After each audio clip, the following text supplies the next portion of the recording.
O que você faria se, após ser humilhada e coberta de lama pela própria vila por dívidas do falecido marido, encontrasse uma relíquia sagrada capaz de curar os doentes e mudar destinos, mas que tentasse todos com promessas de riqueza egoísta?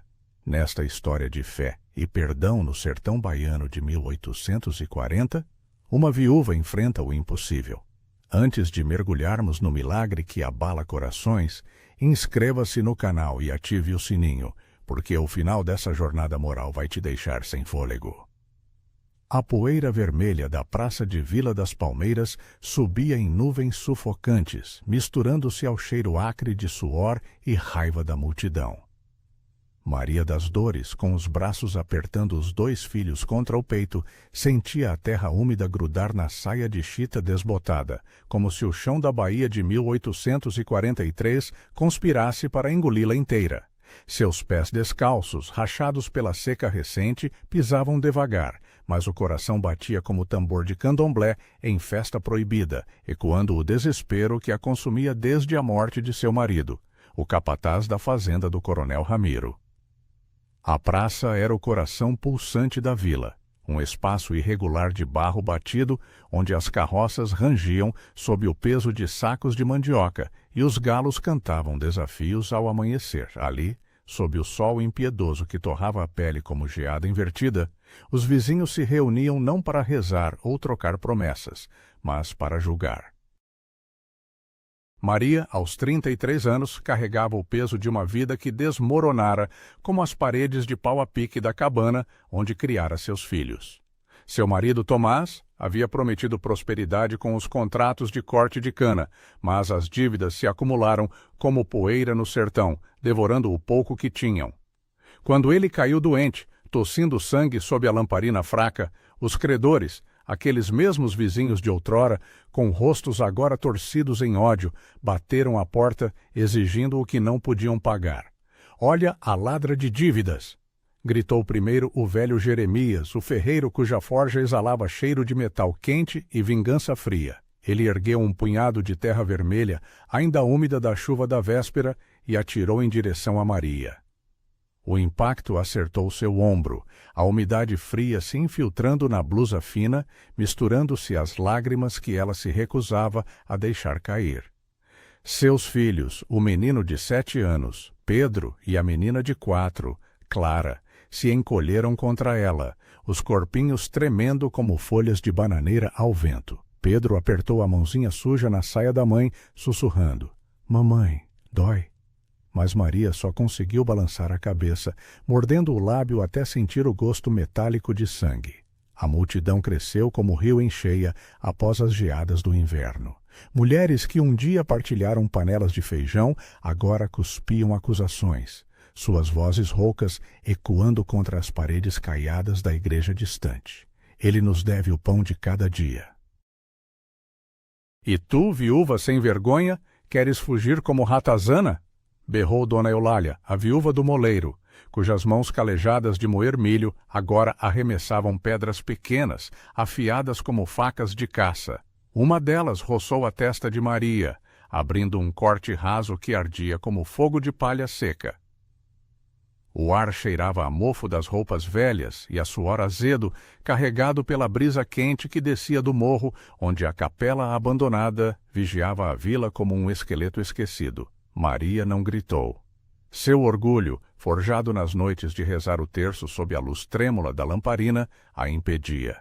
Em vez disso, ela ergueu o queixo, os olhos castanhos flamejando com uma fúria contida que lembrava as tempestades do litoral baiano, rápidas e devastadoras.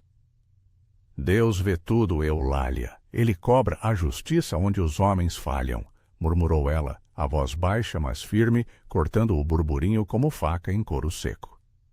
As palavras saíram carregadas de um sotaque arrastado do interior, marcado pelas sílabas quentes da Bahia, onde cada vogal se alongava como prece prolongada. Mas a multidão não ouvia preces.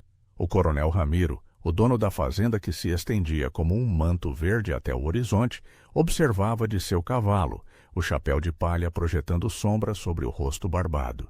Ele não era o maior credor, mas sua presença bastava para inflamar os ânimos. Um homem de mãos firmes no chicote, que via na fraqueza alheia oportunidade de poder. Paguem com o que resta. O ordenou ele, e o capataz ao seu lado, um brutamontes chamado Zé Perna Dura, riu alto, o som gutural ecoando como trovão seco. Mais terra voou, agora misturada a esterco fresco das mulas, grudando nos cabelos negros de Maria, que caíam em cachos úmidos sobre os ombros. O cheiro nauseante invadiu suas narinas, um fedor de humilhação que a fez engolir Billy. Pedro choramingou, enterrando o rosto no colo da mãe, e Clara, com olhos grandes como nozes de caju, esticou a mão para pegar um punhado de terra do chão, como se aquilo fosse um jogo inocente. Não, filha, sussurrou Maria, desviando a mão dela com gentileza, sentindo o calor febril da pele da criança contra a sua. Naquele instante, um flash de memória a atingiu. Tomás, ainda vivo, ajoelhado ao lado da cama de Clara durante uma febre alta, murmurando promessas ao santo de gesso rachado na prateleira. Eu volto, Dores, com o dinheiro da próxima colheita, dissera ele, beijando sua mão calejada. Aquela promessa agora era poeira, mas o gesto, o toque leve dos dedos dele, ainda aquecia seu peito como brasa sob cinzas. A gritaria se intensificou, vozes se sobrepondo em um coro caótico de acusações e risos cruéis. Viúva sem alma, deixa os filhos mendigarem por tua culpa. Uma mulher mais velha, tia de Jeremias, atirou um ovo podre, que se espatifou na saia de Maria, o líquido viscoso escorrendo pelas pernas, frio e pegajoso contra a pele aquecida pelo sol. Ela cambaleou, mas se firmou, os músculos das pernas doendo como após dias ceifando cana. O sol poente tingia a praça de laranja, alongando sombras que dançavam como demônios zombeteiros, e o ar carregava o canto distante de grilos, um prenúncio da noite que se aproximava. De repente, Zé Perna Dura avançou, seu passo pesado fazendo o chão tremer levemente, o couro das botas rangendo contra o barro. Ele agarrou o braço de Maria, os dedos grossos como galhos de jatobá, apertando até os ossos doerem. O coronel quer o que é dele agora, mulher. A cabana, os poucos animais, tudo, rosnou ele, o hálito cheirando a cachaça barata e tabaco mascado. Maria se debateu, o pânico subindo como bile na garganta, mas sua voz saiu firme. Solte-me, Zé, isso é roubo, não justiça. O padre dirá o mesmo na missa de domingo. Ele riu, um som que ecoou como eco em caverna vazia e a empurrou para o centro da praça, onde a multidão formava um círculo apertado, olhos famintos, por mais espetáculo. Pedro gritou, um som agudo que cortou o ar como faca, e tentou se jogar contra o capataz, mas Maria o puxou de volta, o coração apertado em um nó de medo e raiva. Fiquem atrás de mim, ordenou ela aos filhos, a voz tremendo pela primeira vez.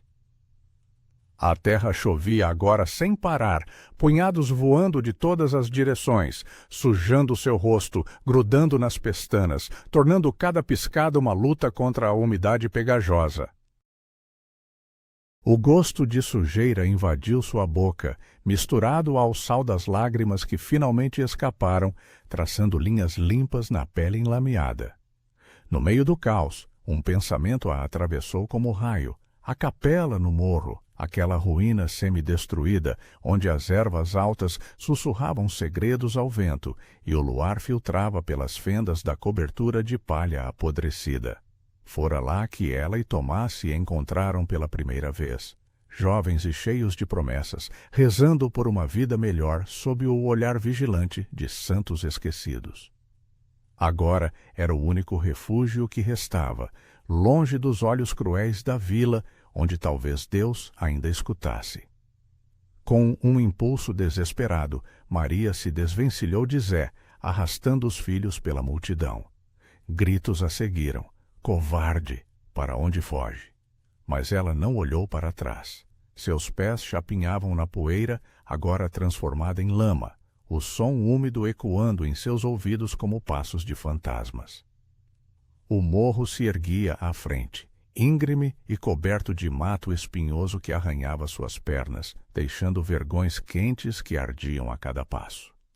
O sol mergulhava no horizonte, tingindo o céu de roxo profundo, e o ar esfriava, carregando o cheiro de terra molhada e flores silvestres noturnas. Ao chegarem à base do morro, Pedro tropeçou, caindo de joelhos na terra úmida, e Maria o ergueu nos braços, sentindo o peso dele como uma âncora em seu peito exausto.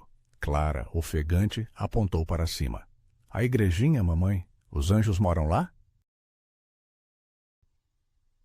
A voz infantil, doce como mel de abelha do sertão, cortou a escuridão que se instalava. Maria sorriu pela primeira vez naquele dia, um sorriso fraco, mas genuíno. Sim, filha, os anjos e os milagres. Subiram devagar, o caminho estreito serpenteando entre arbustos de jurema, cujas folhas roçavam suas saias com um sussurro seco. O luar começou a brotar, prateado e frio, filtrando-se pelas copas das árvores retorcidas, projetando sombras longas que dançavam como véus de noiva abandonada. O ar ali em cima era mais fresco, úmido com o orvalho precoce, e carregava um leve cheiro de mofo antigo, como páginas de livro esquecido em sótão. A capela surgiu à vista, suas paredes de taipa rachadas cobertas por trepadeiras espinhosas, a cruz no topo inclinada, como um homem curvado pela dor. Maria empurrou a porta de madeira podre, que rangeu em protesto, o som ecoando no silêncio da noite como um lamento. Dentro, a escuridão os envolveu como manto, quebrada apenas por feixes de luar que entravam pelas brechas no teto, iluminando partículas de poeira dançando no ar. O chão era de terra batida, frio sob seus pés, e o cheiro de umidade e madeira apodrecida enchia as narinas, misturado a algo mais sutil. Incenso velho, talvez resquício de missas há muito interrompidas. Ela acomodou as crianças em um canto, sobre uma pilha de folhas secas que encontrou ali, macias, mas cheirando a decomposição terrosa. Pedro adormeceu quase imediatamente, o peito subindo e descendo em ritmo calmo, mas Clara se agarrou a ela, os dedinhos traçando padrões invisíveis na saia enlameada. — Mamãe, a gente vai morrer de fome aqui? Perguntou a menina, os olhos refletindo o luar como estrelas caídas. — Não, meu amor, Deus provê, respondeu Maria, a voz rouca de cansaço, enquanto limpava o rosto da filha com a bainha da saia. Mas no fundo, o desespero roía como cupim em madeira velha. Elas não tinham comida nem água, só as roupas do corpo, e uma fé que parecia tão frágil quanto as paredes ao redor. Enquanto as crianças dormiam, Maria se arrastou pelo piso irregular, as mãos tateando na penumbra em busca de qualquer coisa útil. Um pedaço de pano, talvez, ou uma vela esquecida. Seus dedos roçaram algo duro sob uma das bancos quebrados, uma peça de madeira lascada que rangeu ao ser movida. O coração dela acelerou, um pulsar surdo em seus ouvidos, ecoando o silêncio opressivo da capela. Ela puxou com cuidado, o som de madeira contra a terra ecoando baixo, e algo caiu em sua mão, não o brilho de moedas sonhadas, mas um objeto frio e liso, envolto em pano mofado. Desembrulhando a luz fraca do luar, Maria viu uma icona pequena, de madeira escura, representando a Virgem com o menino, os traços delicados cobertos por uma camada fina de poeira, mas os olhos da santa parecendo vivos, profundos como poços de água no sertão seco. O cheiro de tinta antiga e resina subiu, misturando-se ao mofo, e um arrepio percorreu sua espinha, frio como geada inesperada em terra quente. — Ó Virgem da Conceição! Murmurou ela, beijando a superfície fria, sentindo uma umidade sutil como orvalho sagrado. Naquele momento, um vento súbito soprou pelas fendas, carregando folhas secas que rodopiaram ao redor delas, e Clara se mexeu no sono, murmurando algo incoerente. Maria sentiu um calor inexplicável se espalhar pelo peito, como se a icona pulsasse em sua mão, e pela primeira vez desde o amanhecer, uma faísca de esperança acendeu em seu peito. Mas seria aquilo um milagre ou apenas o delírio de uma mulher à beira do abismo? Enquanto o luar se intensificava, pintando a capela de prata fantasmagórica, Maria ouviu um som distante, passos pesados descendo o morro, ecoando como tambores de vingança na noite quieta. Alguém o seguira, seu coração gelou, e ela apertou a icona contra o peito, sussurrando uma prece apressada. O que viria agora? Salvação ou mais dor? O luar filtrava pelas rachaduras da capela como lágrimas de prata, e Maria das Dores apertava-lhe a icona contra o peito, o coração martelando um ritmo de prece e pavor. Os passos lá fora se aproximavam devagar, pesados como mulas carregadas de sal no lombo, ecoando contra as pedras soltas do morro.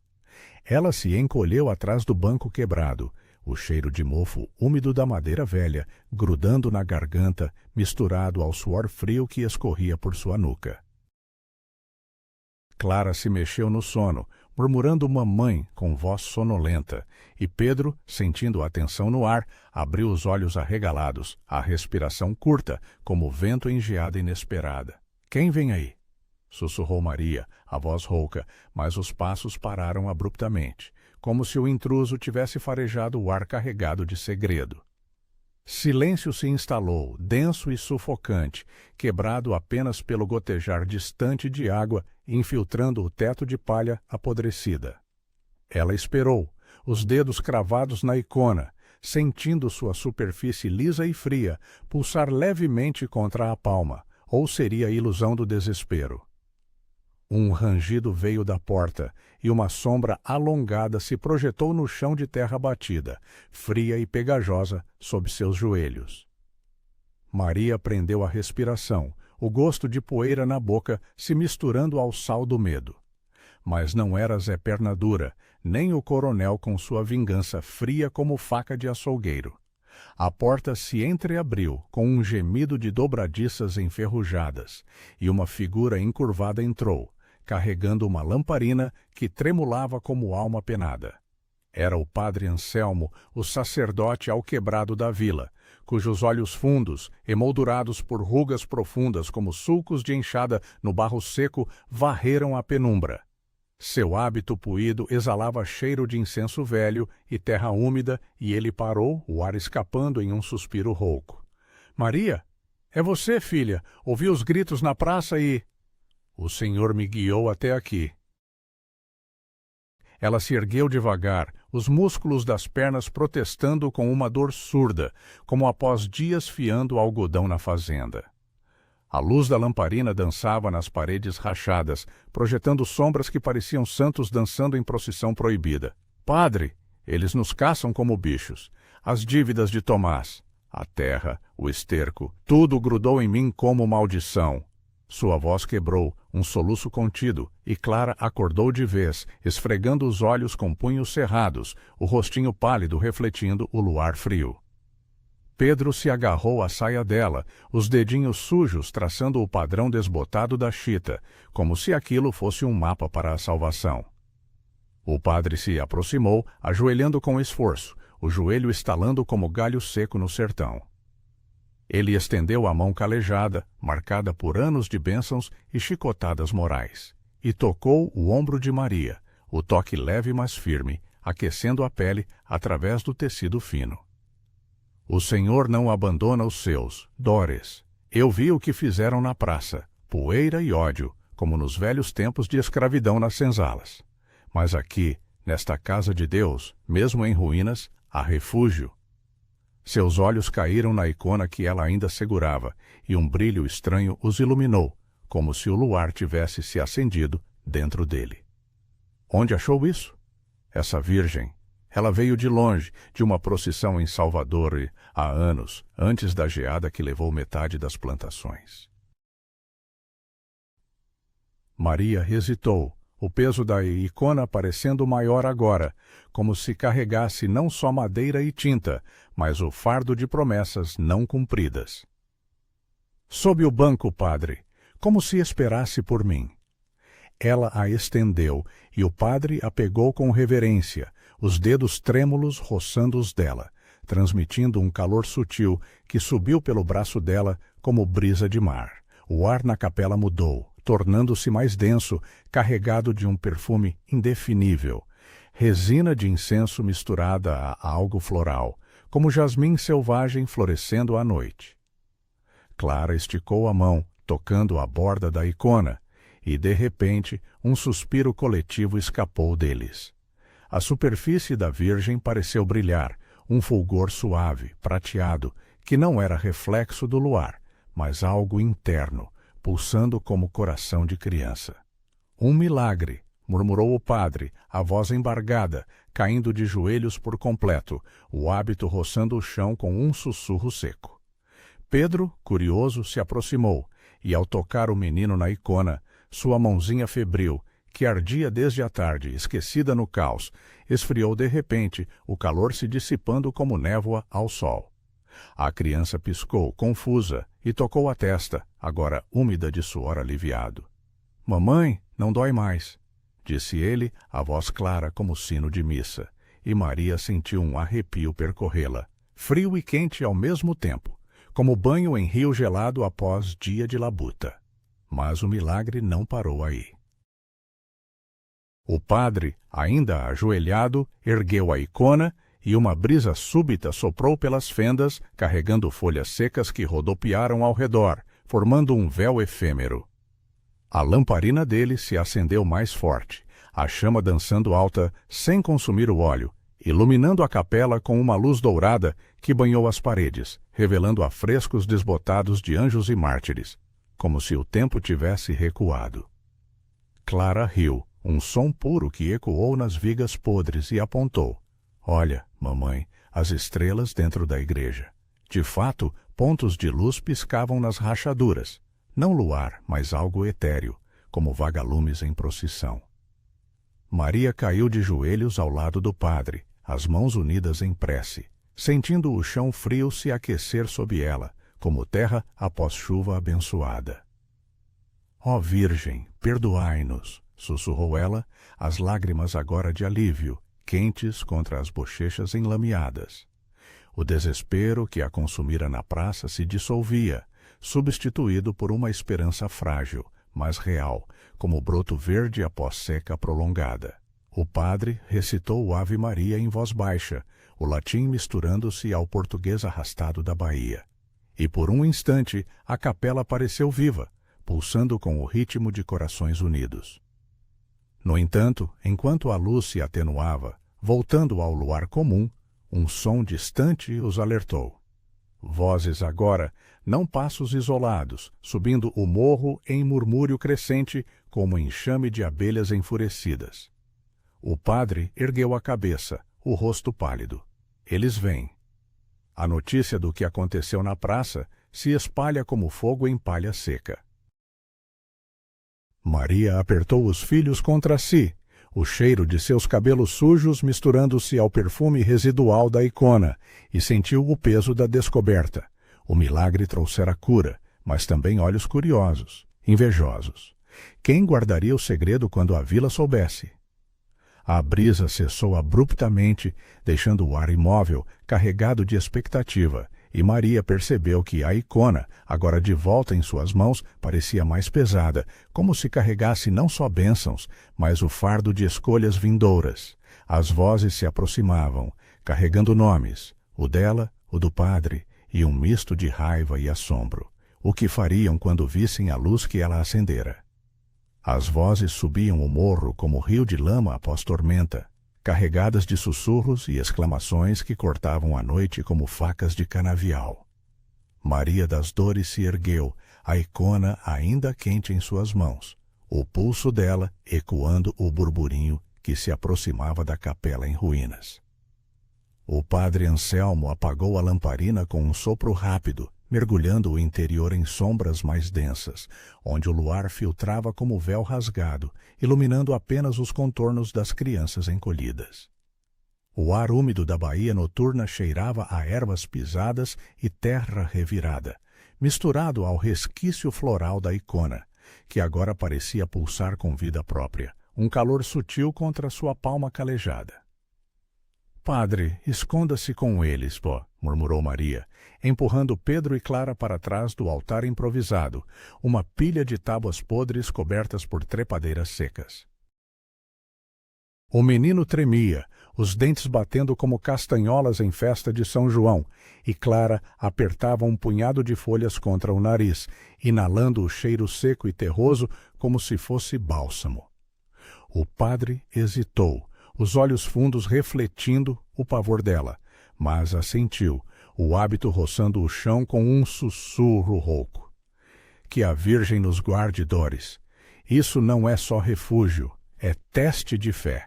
Ela se posicionou na porta entreaberta, o corpo bloqueando a entrada como barreira de espinhos de Mandacaru. O vento frio do sertão soprava agora, carregando o som de galhos estalando e botas chapinhando na lama recente, um ritmo irregular que acelerava seu coração.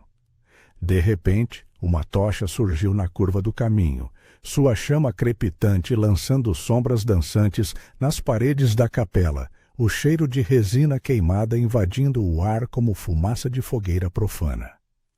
À frente, o coronel Ramiro cavalgava lento, o cavalo bufando vapor quente no ar esfriado, flanqueado por Zé Pernadura e um punhado de vizinhos, Jeremias, o ferreiro, com os punhos cerrados cheirando a ferro aquecido, Dona Eulália, cuja saia esvoaçante arrastava poeira vermelha, e outros, rostos familiares torcidos em curiosidade faminta. Onde está a viúva? Eu sei que ela fugiu para cá, como ratazana pro buraco, berrou o coronel, a voz grave ecoando contra as pedras carregada de autoridade que fazia o ar vibrar. Seu chapéu de palha projetava sombra sobre o bigode espesso, e ele desmontou com um salto pesado, as esporas tilintando como moedas falsas. Zé riu ao lado, o som gutural misturando-se ao crepitar da tocha, mas havia algo novo em seus olhos, não só raiva, mas um brilho de dúvida, como se o luar tivesse sussurrado segredos. A multidão parou a 10 passos da porta, o burburinho morrendo em murmúrios, e Maria sentiu o peso de seus olhares, quentes como o sol de meio-dia no peito exposto. Ela saiu um passo, a saia enlameada roçando as pernas com um som úmido, e ergueu a voz, firme apesar do tremor nas entranhas. O que querem agora, coronel? Já não basta a poeira e o esterco na praça? Aqui é casa de Deus, mesmo que em ruínas. O ar entre eles se carregou, denso com um cheiro de cavalos suados e cachaça no hálito dos homens, e um vento súbito agitou as trepadeiras, espalhando folhas secas que rodopiaram como confetes de julgamento. Dona Eulália avançou, os olhos estreitados, o rosto marcado por rugas profundas como sulcos de enxada. Viúva sem vergonha, o padre Anselmo sumiu atrás de você. O que tramam nessa pocilga mofada? Antes que Maria pudesse responder, o padre emergiu das sombras, o hábito puído, caindo em dobras como véu de luto, e ergueu as mãos em bênção apressada. Paz, irmãos. A Virgem nos chama à misericórdia, não à vingança. Mas suas palavras foram engolidas por um gaspe coletivo quando ele exibiu a icona, erguida à luz da tocha. O fulgor suave retornou, prateado e insistente, banhando os rostos atônitos com um brilho que não era reflexo de chama, mas algo interno, como estrela presa em madeira escura. O cheiro de resina e jasmim se intensificou, invadindo as narinas da multidão, e um silêncio caiu, quebrado apenas pelo bufar do cavalo e o gotejar do orvalho nas folhas. Jeremias foi o primeiro a se aproximar, os punhos relaxando, o cheiro de metal em sua pele, agora misturado ao suor de assombro. Santo Deus! É a Conceição da antiga procissão, mas brilha como nunca. Ele estendeu a mão calejada, tocando a borda, e um tremor o percorreu, visível em seus ombros largos, a dor crônica no joelho, que o fazia mancar desde a geada de anos atrás, aliviou-se de repente, como se ossos se realinhassem sob pele. Ele cambaleou, apoiando-se em Zé, que piscou confuso, o rosto barbado contorcido em descrença. Milagre! Mas como? Essa mulher, ela achou isso? A multidão murmurou, avançando devagar, o círculo se fechando como rede de pesca ao redor da capela. Dona Eulália tocou a icona em seguida, os dedos nodosos roçando o menino, e lágrimas escorreram por suas bochechas enrugadas, quentes e salgadas, enquanto uma fraqueza nas vistas, que a cegava para afiar a noite, clareou, revelando detalhes nítidos no luar. Perdão, Dores. Eu via só ódio, mas agora vejo luz. Vozes se ergueram em preces misturadas, o ar vibrando com o ritmo de ave-marias improvisadas, e tochas tremularam como se respondessem, chamas dançando mais altas sem consumir a lenha. Mas nem todos se renderam. O coronel Ramiro franziu o senho, os olhos escuros faiscando com ganância velada, como mercador farejando ouro em poeira. Ele empurrou Jeremias de lado, o movimento brusco fazendo o ferreiro grunhir, e agarrou a icona das mãos do padre, os dedos grossos como raízes de embuzeiro apertando a madeira. Isso não é milagre de viúva pobre, é relíquia que vale fazenda inteira. Eu levo para Salvador, para bispo examinar, e as dívidas, pagas com a venda dela. O fulgor da icona piscou, enfraquecendo sob seu toque, e um vento frio soprou, carregando folhas que chicotearam suas pernas como advertência. Maria sentiu um aperto no peito, o calor da icona se dissipando como névoa, e avançou, a voz cortante. Solte-a, coronel, ela não é sua para vender, é de todos nós, ou de ninguém. Zé Perna Dura hesitou, o chicote enrolado na mão agora frouxo, e murmurou. Patrão! Olha os olhos dela, brilham como os da santa. A multidão ondulou, dividida entre joelhos dobrados em oração e olhares invejosos que se voltavam para o coronel, o ar carregado de tensão como antes de geada. Maria recuperou a icona com um puxão firme, sentindo seu peso retornar, quente e reconfortante, e o brilho se reacendeu, banhando o rosto do coronel em prata impiedosa, revelando linhas de avareza que ele não podia esconder. Enquanto as preces se elevavam, misturadas a protestos baixos, Maria percebeu um brilho nos olhos de Clara, que espiava da porta.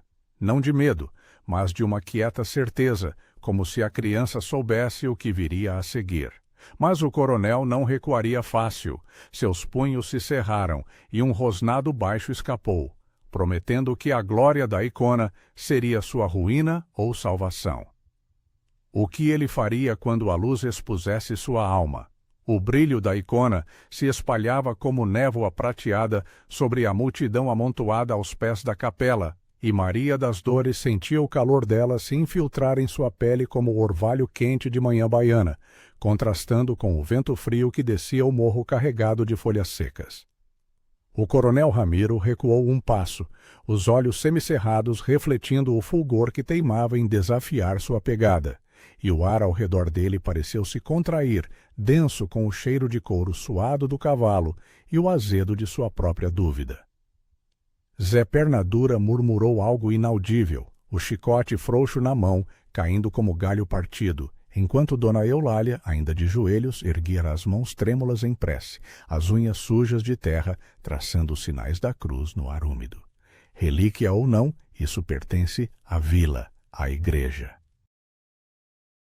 Exclamou o padre Anselmo, a voz ganhando força inesperada, ecoando contra as paredes rachadas como sino rachado em procissão.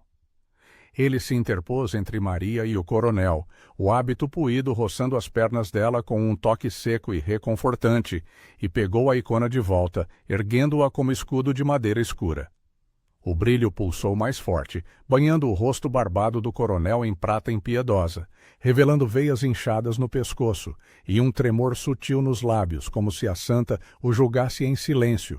A multidão ondulou, vozes se elevando em um coro desordenado de milagre e Deus nos perdoe, misturado ao crepitar das tochas que tremulavam, chamas dançando altas, sem queimar os punhos que as seguravam. Maria apertou os filhos contra si, sentindo o corpinho de Pedro se aquietar, o peito subindo em ritmo calmo contra o dela, e Clara, com dedinhos curiosos, esticou a mão para tocar a borda da icona novamente, o toque leve como pluma de arara. Mas o coronel não era homem de se curvar fácil. Ele cuspiu no chão, o som úmido ecoando como profanação, e avançou, os passos pesados fazendo a terra batida vibrar sob os pés descalços de Maria.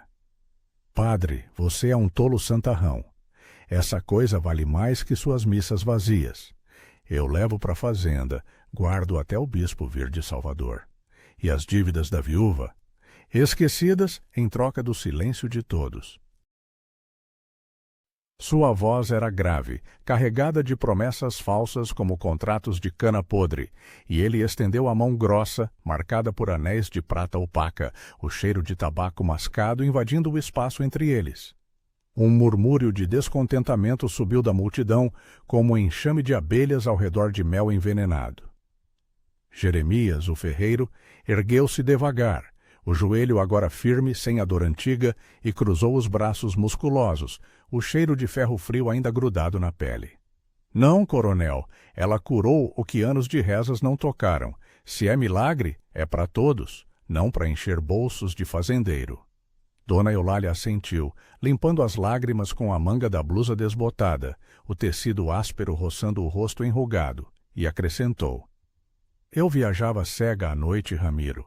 Agora vejo até as estrelas no céu. Deixe a santa aqui, ou o senhor cobra a justiça que nega.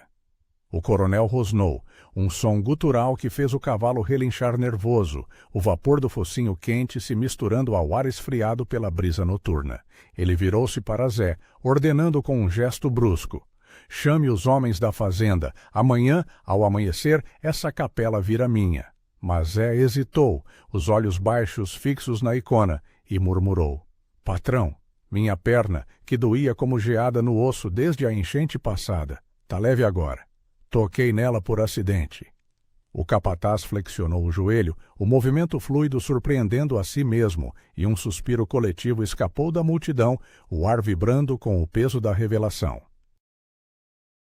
Maria sentiu um aperto no peito, não de medo, mas de uma responsabilidade nova, pesada como fardo de milho na colheita.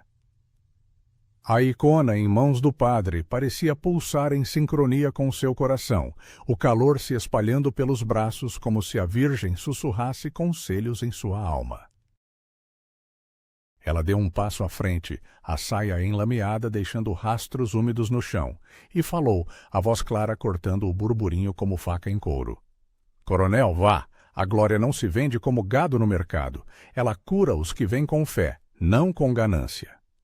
Seus olhos encontraram os dele, castanhos flamejando sob o luar, e por um instante o brilho da icona refletiu neles, forçando-o a piscar, o suor frio perlando sua testa apesar da noite amena. A multidão se agitou, alguns avançando para cercar o coronel, outros caindo de joelhos novamente, o som de saias roçando terra ecoando como oração coletiva. Uma mulher idosa, tia de Jeremias, estendeu uma cesta de vime trançado, cheia de pães de milho, ainda quentes do forno da vila, o cheiro reconfortante de farinha torrada se espalhando e misturando ao perfume residual de jasmim da icona. Para vocês, dores, e para o padre, coma, que o milagre começa na barriga vazia. Pedro pegou um pedaço, os dentes afundando na crosta crocante, o gosto doce de mel silvestre explodindo na boca, e Clara imitou, rindo com migalhas nos lábios, o som infantil dissipando a tensão como brisa após tormenta. Mas o coronel não partiu de imediato. Ele montou no cavalo com um grunhido, as esporas tilintando como ameaça adiada, e lançou um último olhar para a icona, os olhos escuros calculando fortunas invisíveis. Vocês vão se arrepender. Relíquias assim atraem bispos, e bispos trazem impostos, ou pior, inquisição disfarçada. Sua risada ecoou seca, carregada pelo vento que agitava as trepadeiras, espalhando pétalas secas que caíram como confetes de julgamento divino. A multidão o observou descer o morro, as tochas piscando como olhos de lobo na escuridão, e o alívio se instalou devagar, misturado a um burburinho de planos. Vigília noturna, promessas de doações para restaurar a capela. Enquanto o grupo se dispersava e aos poucos, deixando cestas de frutas maduras, cajus vermelhos e mangas suculentas, o cheiro doce e pegajoso no ar. Maria se sentou no degrau da porta, a Icona no colo como filho adormecido. O padre se juntou a ela, o joelho estalando levemente ao se abaixar, e sussurrou: "Isso é só o começo, filha. Fama viaja mais rápido que rio em cheia, e com ela vêm os lobos." Ela assentiu, traçando os traços da Virgem com o dedo, sentindo a madeira lisa e morna, e lembrou-se de novo do toque de Tomás, os dedos dele entrelaçados nos dela, na noite em que prometera uma vida sem dívidas, sob o mesmo luar que agora os banhava. A vila acordaria mudada ao amanhecer, com sussurros de milagre se espalhando como poeira no vento, mas Maria pressentia o preço. Olhos invejosos, mãos estendidas não só por cura, mas por ouro. Clara adormeceu em seu colo, o hálito quente contra o pescoço, e Pedro, de barriga cheia, sonhava alto, murmurando sobre anjos de pau a pique. O que faria quando a tentação batesse à porta, disfarçada de bênção? O sol nascente tingia o morro de ouro líquido, filtrando-se pelas fendas da capela como bênçãos tímidas, e Maria das Dores acordou com o peso da Icona ainda no colo, sua madeira agora morna, como pele de criança após febre. O ar da manhã baiana carregava cheiro de terra úmida e orvalho fresco, misturado ao doce residual de frutas deixadas pela multidão na véspera, cajus maduros rolando devagar no chão de terra batida. Clara se espreguiçava ao seu lado, os cachinhos bagunçados roçando o braço da mãe. E Pedro, já de pé, mordiscava um pedaço de manga, o suco pegajoso escorrendo pelo queixo, deixando rastros brilhantes que atraíam moscas preguiçosas.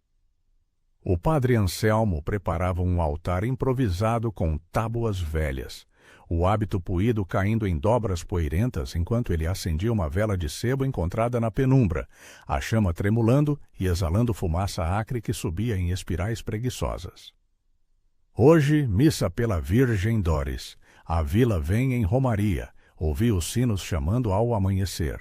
Sua voz era baixa, marcada por um cansaço que as rugas profundas ao redor dos olhos não escondiam, e ele tocou a Icona com reverência, sentindo o pulso sutil dela, como coração de pomba sob penas macias. Maria assentiu, o estômago revirando com um misto de gratidão e apreensão, o gosto azedo de bile subindo na garganta ao lembrar o olhar ganancioso do coronel na noite anterior. A multidão começou a subir o morro antes mesmo do sino da igreja da vila ecoar pela segunda vez, um som grave e arrastado que reverberava no vale como chamado ancestral. Mulheres com xales bordados em linhas desbotadas carregavam cestas de oferendas, milho torrado, flores de jasmim colhidas ao raiar do dia, o perfume floral se misturando ao suor de corpos amontoados no caminho estreito. Homens de chapéus de palha, as mãos calejadas ainda sujas de barro da fazenda, murmuravam preces enquanto pisavam folhas secas que estalavam como ossos fracos. Jeremias liderava o grupo, o passo agora firme, sem a mancha da dor antiga, e Dona Eulália seguia logo ao atrás, os olhos clareados varrendo o horizonte com uma nitidez que a fazia piscar contra a luz dourada. Ao chegarem à capela, o burburinho cessou em um suspiro coletivo, os olhares fixos na Icona erguida no altar de fortuna. O padre iniciou a missa com voz trêmula, o latim misturando-se ao português quente da Bahia, e o ar se encheu de um zumbido devoto, vozes se unindo no glória, que ecoava nas paredes rachadas. Maria se ajoelhou ao lado das crianças, sentindo o chão frio se aquecer sob os joelhos, um calor que subia pelas pernas como raiz de embuzeiro se enraizando na terra. Quando o padre exibiu a Virgem, o brilho retornou, prateado e insistente, banhando as faces erguidas em uma luz que fazia as sombras dançarem como anjos em procissão. Um homem idoso, o velho pescador Manuel, mancando de uma ferida na perna que o atormentava desde a última cheia do rio, arrastou-se ao altar primeiro. Seus dedos nodosos, cheirando a sal e rede de algodão, roçaram a Icona, e um gemido escapou de seus lábios ressecados. A carne inchada ao redor da chaga se contraiu, o pus amarelo secando como lama ao sol, deixando uma pele rosada e lisa. Santa Mãe, eu sinto o rio correndo de novo nas veias, balbuciou ele, caindo de costas com um baque surdo, o chapéu rolando na poeira. A multidão ofegou, o ar vibrando com exclamações, e mais se aproximaram, uma fila desordenada de corpos suados e esperançosos, o cheiro de ervas medicinais e suor misturando-se ao incenso improvisado. Maria observava, o coração apertado em um nó de milagres e medos, enquanto uma jovem mãe, com um bebê choroso no colo, tocava a Icona e via a febre da criança romper em suor frio, o choro se transformando em suspiros suaves. Oferendas se acumulavam aos pés do altar, moedas de cobre tilintando em uma tigela de barro, lenços bordados, até um galo amarrado por uma perna, cacarejando protestos roucos. Pedro, olhos arregalados, esticou a mão para pegar uma moeda, mas Maria o deteve sussurrando: "Não, filho, isso é pro bem de todos." O menino franziu o senho, os dedinhos se fechando em punho vazio, e ela sentiu um eco da própria infância, roubando mangas maduras da árvore do vizinho para aplacar a fome, o gosto ácido e doce na boca, como lição amarga. Mas com a fama veio o sussurro das tentações. Ao meio-dia, quando o sol torrava o morro como geada invertida, um mensageiro do coronel chegou a cavalo, o animal bufando vapor quente no ar abafado, carregando uma bolsa de couro pesada que tilintava com o peso de prata prometida. "Do patrão Ramiro, para guardiã da santa", anunciou o rapaz, um adolescente magro com olhos evasivos, estendendo a bolsa que exalava cheiro de óleo e metal novo. 200 patacas, para restaurar a cabana da senhora e mandar as crianças para a escola em Feira de Santana. Em troca, a Icona fica na fazenda por uma lua, para curar os peões doentes. A multidão murmurou, dividida entre o brilho das moedas e o fulgor da Virgem, e Maria sentiu o peso da bolsa como serpente enroscada no braço, fria e sedutora contra a pele aquecida. O padre interveio, a voz firme apesar do tremor nas mãos. "Não trocamos milagres por prata, rapaz. Diga ao coronel que a justiça vem do alto, não de cofres." Mas os olhos da multidão piscavam gananciosos, e Dona Eulália, agora com visão restaurada, cochichou: "Pensa nas crianças, Doris, uma escola, longe dessa poeira." Maria hesitou, o coração batendo como tambor de afoxé em festa profana, e apertou a Icona contra o peito, sentindo seu calor se intensificar, como advertência sussurrada. Ela devolveu a bolsa com um gesto brusco, o couro roçando sua palma com um som seco, e disse: "Leve de volta, a Virgem cura almas, não enche bolsos." O mensageiro partiu cabisbaixo, mas o veneno da oferta se espalhara, sussurros de "e se?" serpenteando pela multidão como fumaça de lamparina. À tarde, mais peregrinos chegavam de vilas vizinhas, trazendo notícias de curas remotas, um cego em Cruz das Almas recuperando a vista ao rezar para uma réplica tosca, e com eles olhares calculistas, mãos que se demoravam na Icona não só por fé, mas por faíscas de brilho que prometiam riqueza.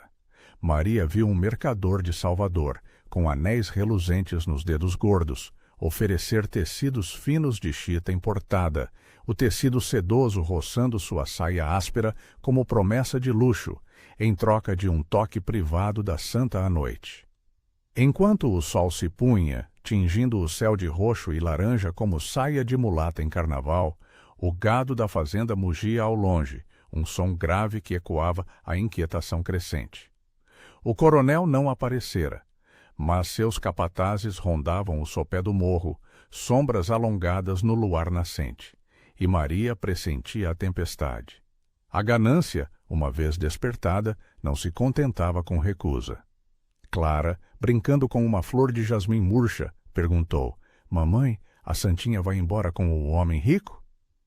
E o silêncio que seguiu pesou como geada no peito de Maria, revelando o abismo entre salvação e solidão.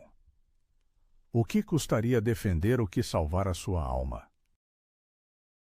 A noite caía sobre o morro como manto de veludo negro, salpicado de estrelas que piscavam frias através das nuvens esparsas, e Maria das Dores velava ao lado da Icona, o calor dela agora um companheiro constante contra o peito, pulsando em ritmo com o sussurro do vento nas trepadeiras. O ar esfriava, carregado de umidade que condensava em gotas frias nas paredes de taipa da capela, escorrendo devagar como lágrimas silenciosas, e o cheiro de terra molhada se misturava ao floral persistente da Virgem, um perfume que acalmava, mas não apagava na inquietação em seu peito. Clara dormia enroscada em seu colo, o hálito quente e ritmado contra a saia desbotada, enquanto Pedro montava guarda ao lado do padre, os olhinhos semicerrados fixos na porta entreaberta, como o cãozinho fiel farejando perigo. O padre Anselmo murmurava o rosário em voz baixa, os dedos nodosos deslizando pelas contas de madeira lascada, o som seco ecoando no silêncio como cliques de tear antigo. A ganância é como geada no sertão, Doris. Vem quieta, mas mata o broto antes do alvorecer. O coronel não esquece uma recusa. Ele pausou, o olhar fundo se perdendo nas sombras dançantes da vela de sebo, cuja chama tremulava lançando reflexos dourados na Icona, fazendo os olhos da santa parecerem vivos, profundos como poços de água fresca em terra seca. Maria assentiu, traçando o contorno do menino com a ponta do dedo, sentindo a madeira lisa e morna se aquecer mais, como se a mãe respondesse ao toque com um suspiro de encorajamento. Mas, no fundo, o desespero antigo roía, misturado agora a um medo novo. Perder não só a salvação, mas a paz que a Icona tecera em sua alma partida. Um trovejar distante anunciou a chegada deles antes que os cascos ecoassem. O som grave de mulas carregadas descendo o vale, misturado ao rangido de carroças e vozes roucas que cortavam a brisa noturna. Tochas surgiram no sopé do morro, pontos de fogo laranja serpenteando como cobra no mato, e o cheiro de resina queimada subiu, acre e sufocante, invadindo a capela como fumaça de fogueira profana.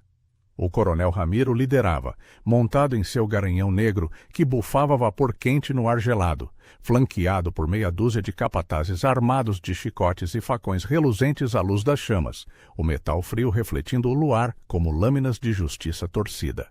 Atrás, uma turba mista, vizinhos hesitantes, forçados pela autoridade do fazendeiro, e outros atraídos pelo rumor de tesouro escondido na relíquia. Entreguem a Icona agora, ou essa capela vira cinzas antes do galo cantar. Berrou o coronel ao desmontar, a voz grave reverberando nas pedras soltas, carregada de fúria que fazia o ar vibrar como corda de viola desafinada.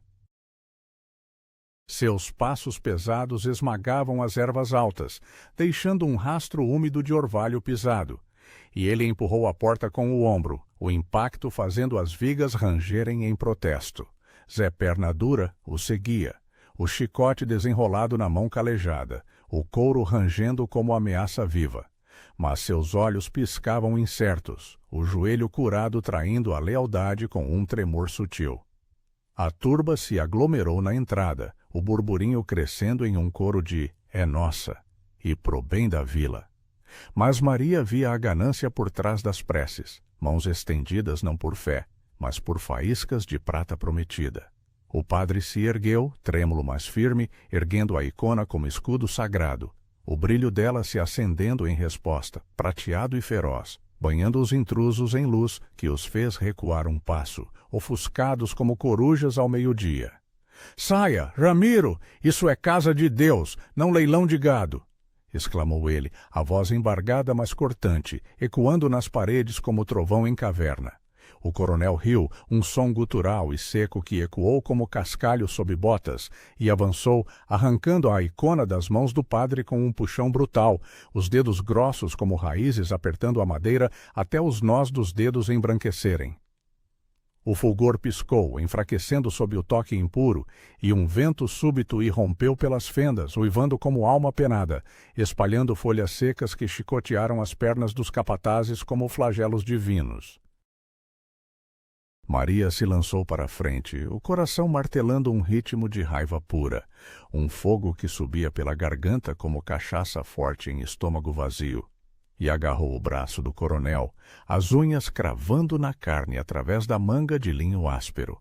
Solte-a, homem sem alma, ela cura os humildes, não enche seus cofres de poeira e sangue. Sua voz saiu rouca, carregada do sotaque arrastado do interior baiano, cada sílaba alongada como prece de vingança.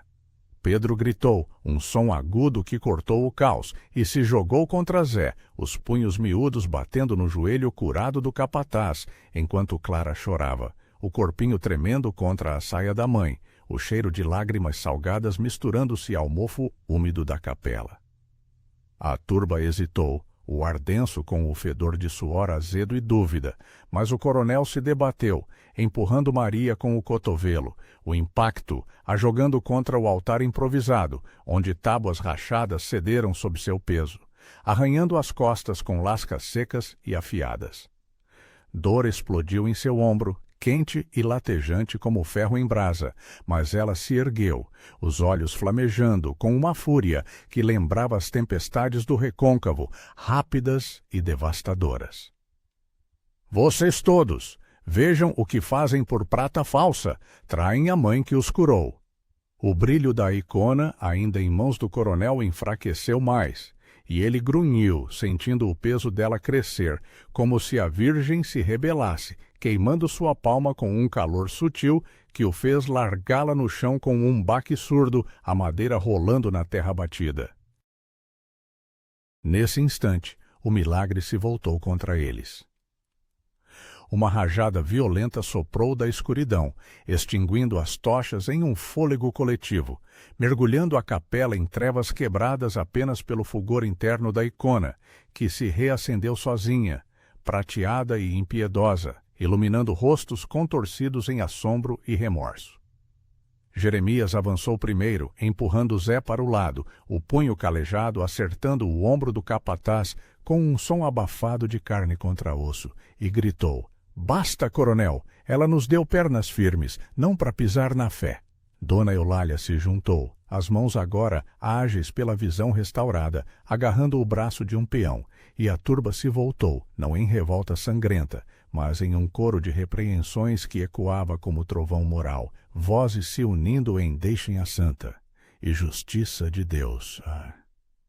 O coronel cambaleou, o rosto pálido sob o luar filtrado, o suor frio perlando a testa como orvalho de culpa, e montou no cavalo com mãos trêmulas, as esporas tilintando como sino de rendição.